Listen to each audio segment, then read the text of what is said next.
నమస్తే. Welcome to our channel. ప్రస్తుతం మనతో దత్త వ్యవస్థాపకురాలు, నారీసేన ఫౌండర్ లతా బొట్ల గారు ఉన్నారు. వారితో మాట్లాడదాం. నమస్తే మేడం. నమస్తే అమ్మా. మేడం, సంక్రాంతి, కనుమ పండుగ అసలు చూడాలి అంటే మనం పల్లెటూరులోనే చూడాలి. సంక్రాంతి పండుగ దాని వైభోగం అంతా పల్లెటూరులోనే చూడాలి. సో, అటువంటి సంక్రాంతి రోజు పెద్దలకి చాలామంది భోజనాలు పెట్టుకోవడం, లేదు అంటే వాళ్ళ పూర్వీకులు ఎలా చేస్తున్నారో దాన్ని చేసుకొనొస్తారు. పితృదేవత ఆరాధన ప్రత్యేకంగా చేస్తారు. ఈ పితృదేవతారాధన చేయడం వల్ల అంటే మన పూర్వీకులు వచ్చి మనల్ని ఆశీర్వదించడం వల్ల మనకి చాలా మంచి ఉత్తమమైన ఫలితాలు కనిపిస్తాయి అని మన పెద్దల మాట. చాలామంది ఇది ఫాలో అవుతారు. కొంతమంది తెలియని వాళ్ళు కూడా ఉంటారు. సో, అటువంటి వాళ్ళు పితృదేవతారాధన ఎందుకు చేయాలి? అసలు ఎలా చేయాలి సంక్రాంతి రోజు? అలాగే కనుమ పండుగ కూడా ఎలా చేసుకోవాలనేది వివరించండి. ముఖ్యంగా ఈ సంక్రాంతి పండుగ నాడు పెద్దల్ని గుర్తు అవును. చేసుకోవాలి. పెద్దల్ని స్మరించుకొని పెద్దలు ఏ విధంగా అయితే మనము అటు 7 తరాలు అని అంటారు హ్మ్. కదా! హ్మ్. అలా పెద్దలందరిని కూడా స్మరించుకొని పెద్దలు కూడా ఎదురు చూస్తూ ఉంటారు. అంటే వీళ్ళు మన పద్ధతుల్ని ఫాలో అవుతున్నారా లేదా? వీళ్ళు మనల్ని గుర్తించుకుంటున్నారా లేదా? హ్మ్. స్మరిస్తున్నారా లేదా? అని కూడా వాళ్ళు ఎదురు చూస్తూ ఉంటారు. అందుకని సంక్రాంతి పండుగ రోజు ముఖ్యంగా పితృదేవతల ఆరాధన ఎవరైతే చేస్తారో సమస్త దోషాలు కూడా పోతాయి. ఓహ్! వాళ్ళకి ఆయుర ఆరోగ్యాలు, అలాగే పితృదేవతల ఆశీస్సులు కూడా లభిస్తాయి. హ్మ్. ఎందుకు అనంటే పితృదేవతల కోసం ప్రత్యేకంగా సంక్రాంతి పండుగ రోజు మనం చేసే చారిటీ అయితే అవ్వచ్చు, హ్మ్. ఏదైనా మనం చేసే డొనేషన్స్ అవ్వచ్చు, వాళ్ళ పేరు మీద చేయొచ్చు. వాళ్ళ పేరు మీద బట్టలివ్వచ్చు బ్రాహ్మణులకి, కూరగాయలివ్వచ్చు. హ్మ్. అనాథాశ్రమంలో, వృద్ధాశ్రమంలో కూడా మనం ఏవైనా పిండి వంటలు లాంటివి అవి తీసుకెళ్ళి డొనేషన్ చేయొచ్చు. లేదా రోడ్డు సైడ్ ఉండే వాళ్ళకి గూడా మనము ఈ దుప్పట్లు లాంటివి హ్మ్. ఇప్పుడు శనీశ్వరుడివి మనకు శని బాధలు తొలగాలంటే నల్ల రంగు దుప్పట్లు, రంగు రగ్గుల్లాంటివి ఉంటాయి హ్మ్. కదా! చలికాలం అవును. అలాంటివి అవును. చేయాలి. హ్మ్. అలాగే సంక్రాంతి పండుగ రోజు పెరుగు డొనేట్ చేస్తే చాలా మంచిదనమాట. ఓహ్! పెరుగు పెరుగు. పెద్దల ఆహా! పేరు మీద పెరుగు అనేది ఓకే. డొనేట్ చేస్తే గూడా హ్మ్. అద్భుతమైన ఫలితాలు మనకి స్వామివారిస్తారు. హ్మ్. ముందు అన్నిటికంట ఫనీ అందరూ కూడా పితృదోషాలతో ఎక్కువ బాధపడుతూ ఉన్నారు అవునండి. కలియుగంలో. అంటే అవును. కలి ప్రభావం ఓ పక్కన పితృదోషాలు. పితృదోషం. ఎందుకంటే మనము మన పూర్వం చూస్తే అమ్మమ్మలు, హ్మ్. తాతయ్యలు, నానమ్మలు ఇలాంటి వాళ్ళ పెద్దవాళ్ళని గుర్తు చేసుకోవటము, హ్మ్. వాళ్ళు చెప్పినట్టు ఫాలో అవ్వటము, అవును. వాళ్ళని స్మరించుకోవటం చేసేది. ఇప్పుడు ఈ కలియుగంలో, ఈ బిజీ ప్రపంచంలో ఈ పెద్దలనే మాట అందరూ హ్మ్. మర్చిపోతున్నారు. ప్రతి సంవత్సరం మేము గుర్తు చేసుకుంటున్నాము, బట్టలిస్తున్నాము అని అంటారు. కానీ హ్మ్. చాలా ప్రదేశాల్లో ఈ బియ్యము, బట్టలు పెద్దవాళ్ళకి పెట్టుకోవడంతో పాటు తర్పణాలు గూడా వదులుతారు. చాలా ఆహా! ప్రదేశాల్లో ఓకే. సంక్రాంతి పండుగ రోజు. హ్మ్. తర్పణాలు లాంటివి. హ్మ్. ఆ రోజు ఏమీ లేదు. మీరొక్కటే చేయండి. నువ్వులు దానం చేస్తే చాలా మంచిది. హ్మ్. మనం అరిసెలు చేసుకుంటాం. ఆ! ఎందుకు?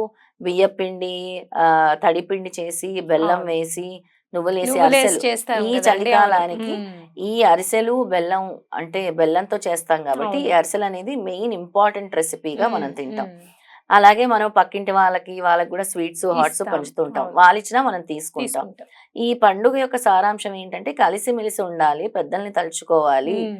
అలాగే అందరూ కూడా ఒకరొకరు చేసినవి కూడా మనం పూర్వం నుంచి ఇంకెక్కువుండేది. అయ్యో! ఒక ఊర్లో చాలా ఏదైనా అసలు. కార్యక్రమం అయితే హ్మ్. ఊరంతా తరలొచ్చేది. ఒక ఇంట్లో బాధొచ్చినా కూడా అందరూ తరలొచ్చేవారు. ఇప్పుడు అలా కష్ట బాధపడ్డ సుఖాల్లో భాగం ఇప్పుడు పంచుకునేవారు కష్ట కదండీ! సుఖాల్లో భాగం పంచుకునే వాళ్ళు సిటీల్లో లేరు. హ్మ్. అవును. తక్కువైపోయింది. అంటే ఆత్మీయత, అనురాగాలు కలిసి ఉండాలనే సిగ్నిఫికెన్స్ ఈ సంక్రాంతి పండుగ. హ్మ్. అలాగే కొత్త పంటలు అంటే మనకి ఈ ధనధాన్యాలు అంటే ధాన్య సమృద్ధి జరగాలంటే హ్మ్. కొత్త పంటల్ని వచ్చిన కోసిన పంటల్ని కూడా ఈ పూజ చేయటం జరుగుతుంది. హ్మ్. అందుకే పొంగల్లు పొంగిస్తూ ఉంటాం హ్మ్. మనం కొత్త పంటలతో. అవును. అలాగే పశు సంపద అంటారు. పశు సంపద అంటే పశువుల్ని పూజించాలి. హ్మ్. గోవుల్ని చక్కగా పూజించాలి అని. పూజిస్తారు. హ్మ్. అందుకే సంక్రాంతి కళంతా గూడా పల్లెటూరులో హ్మ్. కనబడుతూ ఉంటుంది. ఎంచక్కగా కూడా గోవుల్ని పూజిస్తూ హ్మ్. ఉంటారు. హరికథల వాళ్ళొస్తూ ఉంటారు. ఇలాంటి గంగిరెద్దుల వాళ్ళు. వాళ్ళందరిని అవును. గంగిరెద్దులు వాళ్ళొస్తూ హ్మ్. ఉంటారు. ఇలాంటి వాళ్ళందరినీ కూడా మన సంస్కృతిని గూడా మనం కాపాడుకోవాలి. హ్మ్. వాళ్ళెలా బ్రతుకుతారు? మనం ఇచ్చే బియ్యం దానం వల్లే వాళ్ళు బ్రతుకుతూ హ్మ్. ఉంటారు. హ్మ్.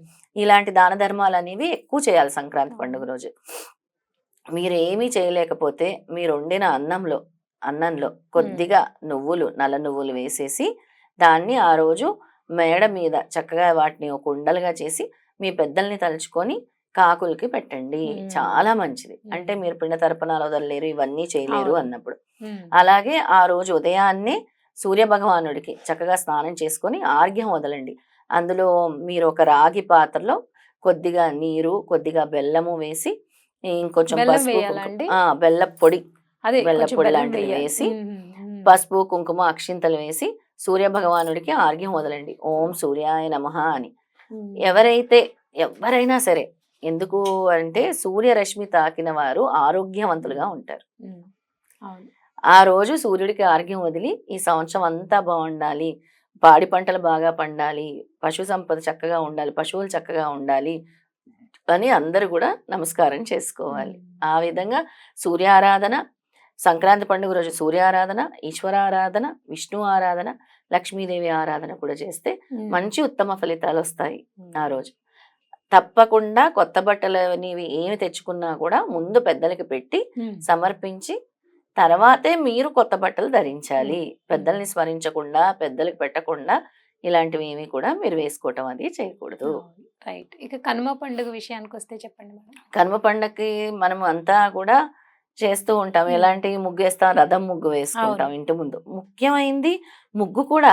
ముగ్గుతోనే హ్మ్. లక్ష్మీదేవి వస్తుంది. సంక్రాంతి అంటేనే ఆ! రంగవల్లులు కదా అండి! అసలు రంగవల్లులు. చాలా ఆ కలర్స్ రంగవల్లులు ఏ భలే ఇంటి ముందు ఉంటాయి. అలాగే హ్మ్. గడప పూజ కూడా చాలా అవును. ఇంపార్టెంట్ గడప పూజ కూడా సంక్రాంతికి గూడా. చేస్తారు. హ్మ్. గడప పూజ చక్కగా చేసి, వరిపిండితో ఎవరైతే ముగ్గేస్తారో, ఆ వరిపిండి అనేది కూడా మనం చీమలకు ఆహారంగా హ్మ్. వేస్తున్నాం. హ్మ్. వరిపిండి గాని, హ్మ్. ఇంకొంతమంది చిన్న చిన్న పంచదార కూడా అక్కడ నైవేద్యంగా పెడతారు. నల్ల చీమల కోసం అని. హ్మ్. ఎప్పుడైతే నల్ల చీమలొచ్చి మీరు పెట్టిన పంచదారని, ఈ వరిపిండిని స్వీకరిస్తాయో, మీకుండేటటువంటి ఆర్థిక నష్టాల నుంచి బయటపడతారు. అలాగే ఓహ్! ఆర్థిక బాధల నుంచి హ్మ్. ఆరోగ్యవంతులుగా గూడా ఉంటారు. ఈ హ్మ్. చీమలకనేది ఆహారం వేయాలి ఆ రోజు తప్పకుండా. హ్మ్. అలా వేయటం వల్ల మీకుండే సమస్యలన్నీ గూడా దూరమవుతాయి. ఈ హ్మ్. కనుమ పండుగ నాడు ముఖ్యంగా పశువుల్ని పూజించుకుంటాము.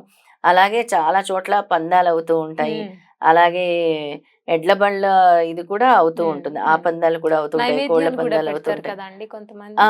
నైవేద్యం దేవతకి కూడా నైవేద్యం పెడతారు కదా! నైవేద్యం హ్మ్. పెడతారు. హ్మ్. అలాగే మన రథం ముగ్గు వేస్తాము. హ్మ్. ఆ కనుమ పండగ కూడా ఏంటంటే, మన పశు సమృద్ధి జరగాలి అనేది హ్మ్. కనుమ పండుగ ముఖ్యంగా మనం హ్మ్. జరుపుకుంటాం అన్నమాట. రైట్ అండి. అవి ఉంటేనే కదా గోమాత అంటే అవును మనకి కదా! కన్న తల్లి ఎలాగో హ్మ్. హ్మ్. గోమాత గోమాతల. అవును. అలాగనమాట. అవును. ఆ విధంగా. అవును. ఆ విధంగా అందరూ కలిసిమెలిసి జరుపుకునేది ముఖ్యంగా పితృదేవతల్ని గుర్తుంచుకునే హ్మ్. పండగ ఈ సంక్రాంతి. సంక్రాంతి. మీ హ్మ్. పితృదోషాలు తొలగాలి.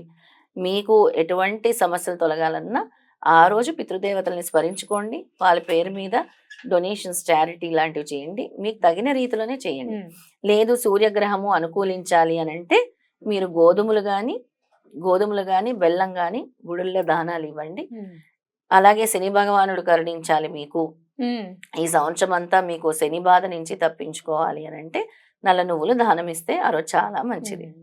ఎవరైనా సరే. హ్మ్. ఆ రోజు ఇవ్వాల్సినటువంటి దానాలు గోధుమ, అలాగే బెల్లము, నల్ల నల్ల నువ్వులు. నువ్వులు. హ్మ్. ఇంకా నేను ఇందాక చెప్పినటువంటిగా పెరుగు. హ్మ్. పెరుగు ఆ! ఇవ్వాలన్నారు కదా! అవును. పెరుగు పెరుగు దానమిస్తే ఎవరికైనా కూడా ఇస్తే చాలా మంచిది. మంచిది. హ్మ్. ఇవి కాకుండా కొత్త వస్త్రాలు బ్రాహ్మణులకివ్వచ్చు, లేని వాళ్ళకివ్వచ్చు, అనాథులకివ్వచ్చు, కొత్త దుప్పట్లు కూడా ఇవ్వచ్చు. హ్మ్. అలా దానం ఇవ్వటం చాలా మంచిది. అసలు మనకి సంక్రాంతిలో భావమే ఇది. లేని వాళ్ళకి ఇవ్వాలి అనేదే. ఇవ్వాలి. అందుకే కొత్త ధాన్యం వస్తుంది కాబట్టి అది అందరికీ పంచేవారు పూర్వకాలంలో. అందుకే ఈ అవును. గంగిరెద్దులు వాళ్ళని, హరిదాసులని ఆ టైంకి ఎందుకొచ్చేవారంటే రైతులకి పంటొచ్చుండేది కాబట్టి ఇచ్చేవారు అవును. కదండీ! చాలా హ్మ్. కరెక్ట్‌గా చెప్పావు ఫని. ఆ! అందుకే ఈ దాన ధర్మాలు చేయాలి అనేది హ్మ్. మన పూర్వీకుల నుంచి మనం యాహ్! నేర్చుకున్నాము. ఇలాంటి వాళ్ళందరినీ బ్రతికించుకోవాలి. హ్మ్. హరికథల వాళ్ళని, గంగిరెద్దుల వాళ్ళని, అవును. అనాథులకు సహాయం చేయాలి. హ్మ్. మూగజీవులకి దానం అందించాలి. ఆహారం హ్మ్. హ్మ్. అందించాలి హ్మ్. అనేది ముఖ్యం. నిజంగా. మీరు చాలా మంచి విషయాలు చెప్పారు. నిజంగా మీరు చెప్పినట్టు పూర్వీకులు ఇచ్చిన ఆస్తులు పిల్లలకి ఇవ్వడం కాదు, పూర్వీకులను కూడా ఆ రోజు గుర్తు చేసుకొని, వాళ్ళు మనల్ని ఇంత నిలబెట్టినందుకు, వాళ్ళు ఈ జన్మిచ్చినందుకు మనకొకసారి కృతజ్ఞత పూర్వీకులు చేసే తెలుపుకోవడం. పాపకర్మల్లో గూడా మనకి భాగం ఉంటుంది. అవునా? వాళ్ళు మంచి చేస్తే మనకి మంచి హ్మ్. జరుగుతుంది. వాళ్ళు హ్మ్. చేసిన పాపం కూడా మన వెంటాడుతుంది. అవునా జన్మ అండి? జన్మలకి వెంటాడుతుంది. ఓహోహో! మన అవ పూర్వీకులు చేసిన పాపపుణ్యాలు మనకొస్తాయి. మనకి హ్మ్. థర్డ్, ఫోర్త్ హ్మ్. జనరేషన్ పిల్లలకి తప్పకుండా వస్తూ ఉంటాయి. హ్మ్.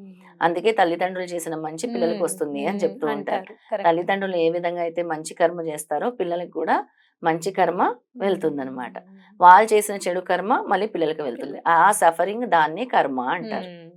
నిజంగా చాలా మంచి విషయాలు చెప్పారు. సంక్రాంతి, కనుమ ఎలా చేసుకోవాలి, పెద్దల ఆశీర్వచనం ఎలా తీసుకోవాలి అనేది చక్కగా వివరించారండి. ధన్యవాదాలు. రెడ్ టీవీ ప్రేక్షకులకి మరియు నీకు కూడా ఫనీ అందరికి హ్మ్. కూడా సంక్రాంతి, భోగి, సంక్రాంతి మరియు కనుమ మీకు శుభాకాంక్షలు. కూడా అండి. భోగి, సంక్రాంతి, కనుమ శుభాకాంక్షలు. మన రెడ్ టీవీ ప్రేక్షకులందరికీ కూడా భోగి, సంక్రాంతి, కనుమ శుభాకాంక్షలండి.